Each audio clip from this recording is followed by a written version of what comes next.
One thing that's really important to understand about me is that, so I have ADHD, and that generally means running to me has really turned into basically like breathing. It's just something that I do. And that's saying a lot coming from someone that has ADHD. If you have ADHD, you know there's not a lot of things that get as consistent as breathing. Because generally breathing is something we don't have to think about doing. Involuntary actions are quite easy to keep consistent.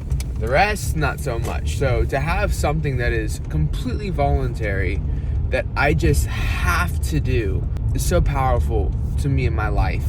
And to be able to go out amongst other people like me and push myself is an experience that I always enjoy. All right, so it is 4:18 in the morning. Brad's has been 50. Let's freaking go. Run that title.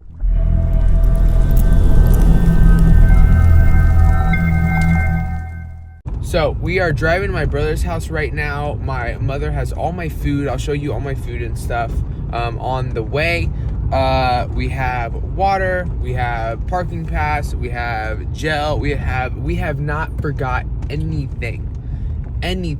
As far as items go, nothing should go wrong this race. The only thing that possibly could go wrong is I got new laces on my shoes, and the laces are a little short, but I brought my pavement shoes just in case. The trail is not bad enough to where I can't run in them. So if I need to run on my paved shoes, I will. So got a plan B for that. I'm ready, baby. Let's freaking go! Oh God, John. All right, we were just laughing, thinking no, stop it. Stupid Christmas songs. Okay. We were just laughing, thinking about last year compared to this year. So we're gonna get there about an hour and like 40 minutes early before the race starts, which was not what happened last time. We were there about 45 minutes, thinking we had enough time. It was not enough time. I remember, if you don't remember the very first documentary I made on ultra running, I got off the bus and the gun went off. It was crazy. I had no electrolytes the first like 6 months. It was a mess. I feel much more prepared for this one, so it's gonna be a fun time. All right, guys. So we got moon cheese. These are not mine. My mom packed extra snacks. All right, so what we're doing some keto brick. Shout out to Keto Bricks. We got some RX bars here. We have some moon cheese, and then we have a little bit of fruit up in there. And you keep on moving your way around. This is freaking cool. You get back to the observation tower and making a... One day, I'm gonna do this. Sooner rather than later. Hint, hint. All right, guys. So, rule number one when it comes to ultras is always be prepared. I forgot to clip my nails, so come get a look at this. Oh yeah. From a broken toenail to possibly surviving it. In 10, 9, 8, 7, 6, 5, 4, 3, 2, 1. Let's go, runners. Have a good one.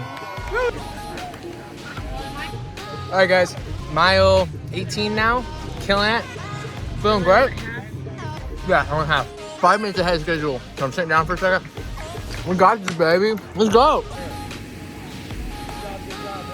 Quick side note. So you saw there was no video between laps 2 and 3. To be honest, it's because, like I will talk to you later in the video, I was out of it.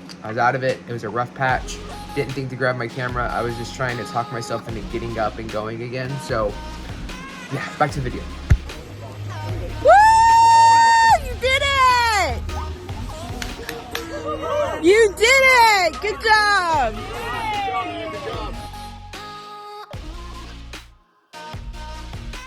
All right, so it's about 3 days post-race, and I've been having a hard time really gathering my feelings to express to end this video. I can't quite articulate well the emotions, and maybe I overthink it. Maybe I overthink it. Maybe I don't. Maybe I'm too emotional. I don't know. You see these ultra marathon documentaries and these people, they're just savage humans, and they just kind of like say a sentence or two that's inspiring and move on. I I have a hard time doing that. And what's funny is I only ran like the second shortest, right? There's the 50K and then there's the, the 50 mile, or there's 55Ks too. But point is it's not like a 300-mile race, right? This isn't like this crazy thing. But for me, it was. I feel like this year has been, and I haven't really talked about this much, this year has been one of the most difficult years in many ways, and not because I was going through super hard times in a lot of ways, right? Like, in a lot of ways, this year has been amazing to me. But there's been so many instances where what I thought I was supposed to be doing, I felt like God was telling me it was enough, and I wasn't, or the world, or whatever. And I say that because I don't necessarily think God didn't have these things for me looking back, but in the moment, it was just like, am I not supposed to be doing this anymore? And things weren't always working out. Like, I think about businesses, right? Like the supplement company. I've been so patient with it, and we haven't got the product yet. And I am very upbeat. If you know me, I'm upbeat and positive all the time, and I think it's a good thing.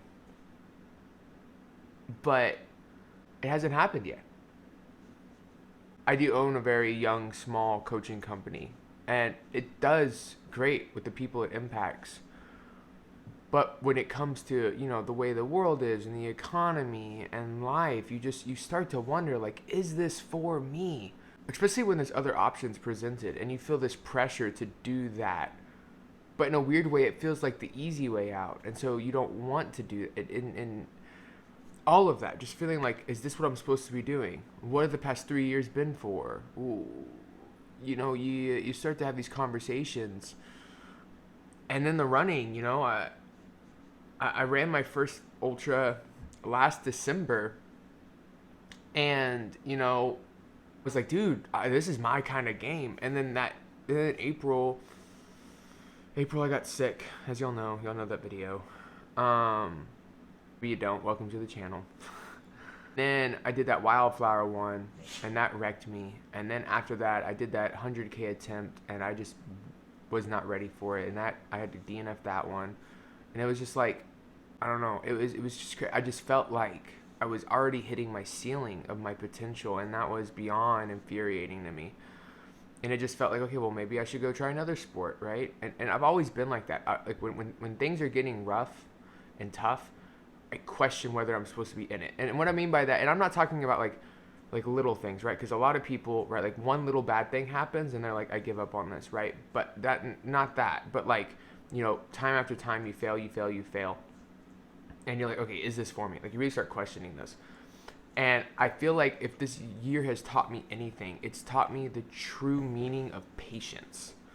And I used to think I was a patient human being. And maybe now I'm a bit more patient than I used to be. Definitely not as patient as I thought I was. And I really had to grow in that. Like, patience isn't waiting a week for things to work out, or a month. It could be a year.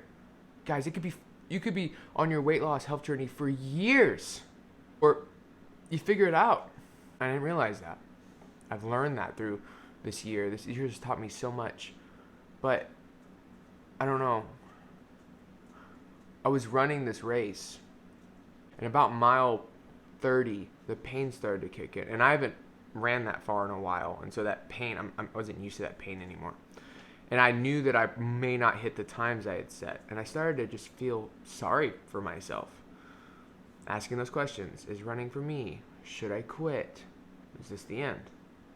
And we all have these moments.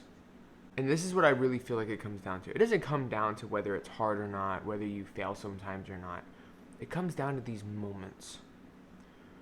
These moments where you think it's over, but yet deep within you, something comes and rises up and says, I'm not done yet. And the kicker is that only you have the power to let that thing out. And it's going to hurt. And it's going to suck. That last lap, so I ran 3 laps. That third lap was easier than the second one. Because when I started that third lap, I was convinced I was going to finish. and nothing was going to get in my way. In that second lap, I was constantly questioning myself, and that thing rose up in me and said, no, you're going to finish.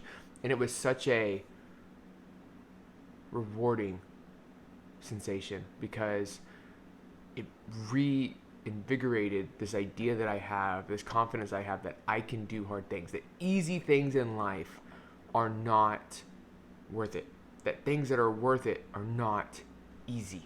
Things that I'm working on right now, the things I've been building, are they as big as I want them to be? No, heavens no. Some of them haven't really taken off yet. But I know that these years, this is what makes you prepared for when it is that. And most people aren't willing to deal with this to appreciate that. And that is where people fall short. This race just meant so much to me. I can't even. It was clarifying. It got me excited again. It re-solidified where I'm at. And I'm just so thankful for it. Now it's 3 days later. Body feels great. I'm not going to run this week because, well, my heart rate's actually getting better. I might run this weekend. But big plans for the next 3 months. I'm going to, actually, you know what? I'm going to hold on. I'll share that announcement with y'all next week. But make sure you're following me at performance_gains on Instagram, because I have something that I'm going to share with y'all this weekend. So yeah, I appreciate y'all. I love y'all. Thanks for watching. Like and subscribe. Peace.